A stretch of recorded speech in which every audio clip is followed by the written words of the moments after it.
we enjoy exploring and finding new things, whether that be finding out what's on the horizon, what's in these uncharted waters, what's on that new island. We all have that sense of adventure and that need to learn and find new things. And I'm going to talk to you today about Explorers of the North Sea, a board game that me and my group absolutely adore, that lets you have that sense of exploration as you go out into the world, chart it and map islands and discover new things.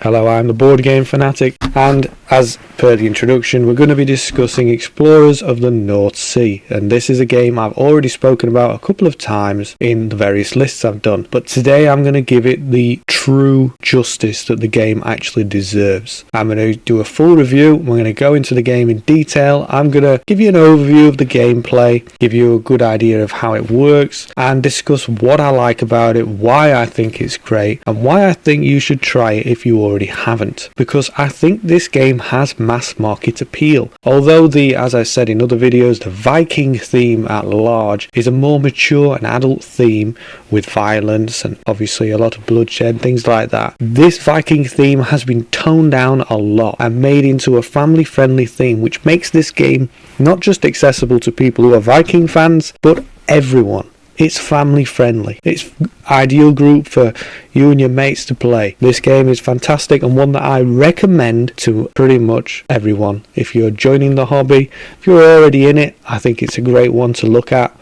And it's definitely one me and my group come to time and time again. For those that do decide they want to pick up a copy, please bear in mind it's out of print right now, but I suspect another print run is on the way. And please don't accidentally get the collector's edition box, because that doesn't contain the actual game itself. You want the base game when it comes back to retail. I'm sure you might be able to find some on the second-hand market too. So we'll go into the review. We'll start with about the game and the turn structure. So as per the premise, Explorers of the North Sea is going to see you lead a Viking clan. You're going to be going out into the world, exploring the oceans, finding new islands, and in this game, the main ways that you can obtain victory points, because this is a competitive title, you will be playing to win by the most points. The ways you achieve this is by settling new islands, by building outposts on them, by going out and obtaining and collecting various different species of animals and bringing them back to your mainland. So you'll be hunting and searching for new species or animals to complete sets. Then you will be battling enemy ships at sea, and you may even lose Vikings, which will go to Valhalla, and that in turn will give them a glorious end to their lives and earn you victory points at the end of the game. You'll be raiding settlements, and obviously that's more of a mature theme, but it's toned down in this to a very simple mechanic. This game is made accessible to families, and those are the main ways you win the game. You're going to be doing a lot of exploration, and you're going to be collecting things, bringing them back to the base, and settling on new islands. Right then, so we're going to do a mock turn now. So I have the board set up for a 4-player game, and as you can see, all the factions are out exploring the world. So let's begin with the first thing you do on your turn, which is you choose one of the 3 available tiles in your hand, and you must place them on the map. And they've got to fit in a place where the orientation of the said piece can fit, and the land masses and the oceans meet correctly. So in this case, this is an allowed position. If I was to put it in this orientation, obviously this isn't allowed. You've got ocean meeting land, land meeting ocean. So you need to find the right pieces to put them where you want. Once the piece is on the table, so at that point you populate it with any animals on it, any enemy ships, or in this case, any enemy hideouts. So I'll just put this one here as an example. So you draw one randomly, in this case, and that will be the target number for that enemy colony. So then, we're on to our turn, once you've put your first tile down. And on your turn, you're going to take up to 4 actions. And these actions are very simple. You're going to either load or load. So in this case, let's do an example at the port. We'll pretend we've picked up this pig, and we've returned. To unload, if it's an animal, it must be escorted by at least one Viking. So if we were to move them to the mainland and take that pig for points, which I'll cover later, then that would be one action. If I was to load up the ship with Vikings, as many as I want, that would also be one singular action. So I would have used 2 of my allotted 4 actions there as an example. Every time you move a longship on the board, if you encounter an enemy longship, say here for example, what you do is you automatically do battle with it. You don't spend an action to do battle, and you simply flip the token and resolve it, and they either give you victory points or a Viking dies and goes to Valhalla, which can be victory points in itself later. So the moving is quite a simple action as well. Then you can additionally move your Vikings on land. Move 1 or 2 Vikings and transport 1 livestock with 1 Viking. So it's very simple. Basically, on the mainland itself, you can, as an action, move 1 or 2 Vikings to an adjacent space. So say, for example, these 2 were here on the corner of the island. They could move there. Additionally, you can move a Viking with an animal. It's as simple as that. And the final action is to construct an outpost. And constructing an outpost is very simple. You simply get 1 of your outposts and place it on the corner where, and this is the only requirement, you must have at least 1 Viking on each of the 3 adjacent hexes. So they can't be in the ocean on the boat. This is not allowed. They've got to be on the mainland itself. So you've got to get the Vikings out and move them into position to then place an outpost. So these are the actions you're going to be doing in the game, and they're very simple to follow and very easy to do.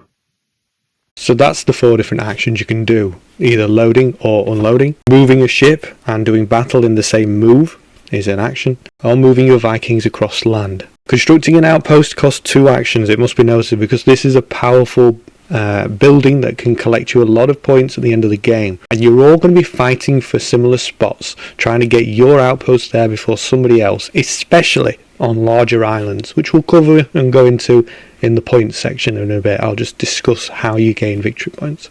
Another thing that's great is all of your character boards are different. Now that the rules, the scoring and the actions are exactly the same, copy paste on all the boards, but the unique power to each different Viking leader is all independent. They're all unique.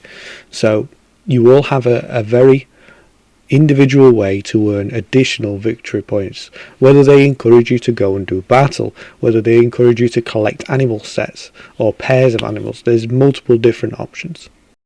So victory points is quite simplistic in this title. For livestock, which is the top one, you will choose each unique animal you've got, put them in a line, and you'll gain points depending on how many you get. So if you get 6 unique animals, you'll get 21 points. If you've got extras of any of those animals, you'll start a new line and figure out how many you've got. If you've got 2 animals left over, then you'll gain 3 points. Very simple. Constructed outposts, as many as you build is how many points you get. So if you build all 5, you'll get 20 points. If you build 2, you get 5. Destroyed enemy ships, very simple. Raided settlements, you gain 1 victory point per the number on the tile. And Viking deaths, however many die in glorious battle and go to Valhalla, which is so many points. Obviously, if you get all 6 there, that's 36 points, which is a lot. And finally, the islands where you have your outposts, you'll gain 1 victory point for each tile that the island stretches to. So for example, if the island stretches over 5 tiles, you'll gain 5 victory points if you have the most outposts on that island. If somebody else has more than you, they will gain the victory points. So you want to have the most outposts on the islands to score the points. And if you get a large expansive piece of land, this can get you a lot of points. And so that's it. It's a very simplistic game, easy scoring system. So let's dive into my thoughts about the title. So what are the reasons that I really rate this game highly? So first of all, it's simplicity. I can get this game out 3 months later and not have to read the rules because it's so simple to remember. You're never going to have to flick back to the rulebook. The player interaction is also enjoyable. You're not going to be attacking each other in this game. There's no interaction directly on the board itself. But as you're putting these tiles out and making these items, these resources, whatever they are, animals or settlements to raid, when you're making them available, they're not just available for you, they're available for everyone. So you could be competing to get there first before someone, so you do have to have a little strategy about when and where to put your pieces. So it's quite enjoyable in that aspect. You might be racing against someone to get that chicken that you need to fill your collection, and it's quite funny in that context as well. We've had enjoyable sessions where one player takes the chicken on the Viking ship cruise around the islands. It's a funny little game, and like I said, it's ideal for families. I enjoy how structured the game is in terms of how you gain points. All of the different methods to which you can achieve victory are clearly laid out and easy to follow. So there's no confusion, there's little ambiguity. You need to achieve these things to gain victory points. I like that. It makes it very accessible. The most underrated, I think, is obviously the controlling of the islands. You're going to want to fight other people for the larger islands. You want to build your settlements on those islands because they're going to score you the most points. If you've got an island that covers 10 tiles, then that's a 10-point island, as well as the points you get for the outposts. So you need to take that before somebody else. And yeah, I enjoy it. I enjoy fulfilling the conditions. I enjoy the challenge of doing everything you want before the time runs out. Because I always feel in this game that the last 2 turns, you know the end of the game is coming, because the game ends when the last tile is put down on the board from whoever has it. That's the end of the game. So you know the end of the game is approaching, and I start to feel a lot of tension, and I need to hasten up my activities and get things done quickly as possible. And that last turn is nail biting, whether you can get everything done or not. And I really enjoy that. I like the tension of it. I like the challenge of trying to get everything I want, objective-wise, done within the time frame. I like the production of the game. I like the visual aesthetic of the game. It looks nice on the table. I like all of the different unique powers that the Viking leaders have. Everyone feels different. It will push you to do something different. I like how sometimes there's not much player interaction. Everybody goes off and does their own thing and explores in all different directions, and you get a sprawling map. You can even maneuver backwards around behind the mainland as well. It does allow you to go off to the side and come back around towards you. So you can have people trailing off in all directions. So I really love, as I said at the start, expanding the board and going out and discovering new places and seeing how the board evolves over the course of the game. So if any of this has sounded interesting to you, if you like exploration, if you like Vikings, if you're after a family-friendly game, if you want a victory point competitive title, all of these are good reasons to get this one. It's very underrated in my opinion. I can understand why, because it's part of a little trilogy of Viking games, and it wasn't the most popular. The first one, Raiders, was the most popular, but Explorers, in my opinion, is quite outstanding in its own right. It's very unique, and it does a good job of making a Viking theme welcoming to other people. What are some of the negatives? Well, obviously, like I said at the start, availability at the moment might be a bit restricted. I think they're going to do a reprint by the looks of it, doing a little investigation myself. And you can still get it on the second-hand market, so it might be a little pricier to get. But potentially it'll be back in stock soon. The next thing is, I wish the game was bigger. You know, I enjoy it a lot. I wish they did a Explorers 2.0 and made the game deeper and added more things and made it a more adult game and put more stuff in it. This is a perfect example of how you could do a great exploration game but just make it bigger and grander. So it's a bit restrictive. It only offers you a shorter experience, let's be fair. And as for the competitive side, as I said earlier, there's not much player interaction. You're just going to be doing your own thing for the most part. You might be stealing things other people want. For example, they want that sheep to add to their collection of animals in their husbandry, you know, and you beat them to it. But apart from things like that, beating them to certain stuff on the player interaction side, there's not much to do. You're just going to be trying to grab the most valuable things for victory points. So in conclusion, Explorers of the North Sea is both an accessible, simple, fun, enjoyable experience, and it's a welcoming game with streamlined rules, a great points system, a great set of actions that are easy to execute and follow, and the enjoyment of charting out the oceans and discovering new islands and trying to become the most dominant Viking clan through achieving the most points. It's a great game. I love it in my collection. I'm very glad I got this, and I never turn down a game when people want to get it out. And my group thoroughly enjoys it. Everyone that I played this game with has enjoyed it.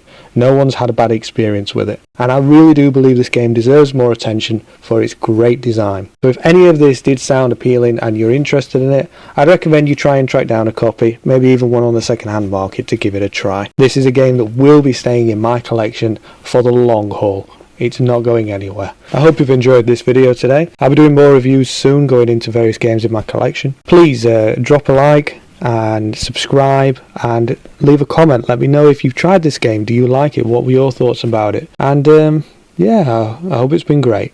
I'll see you all next time.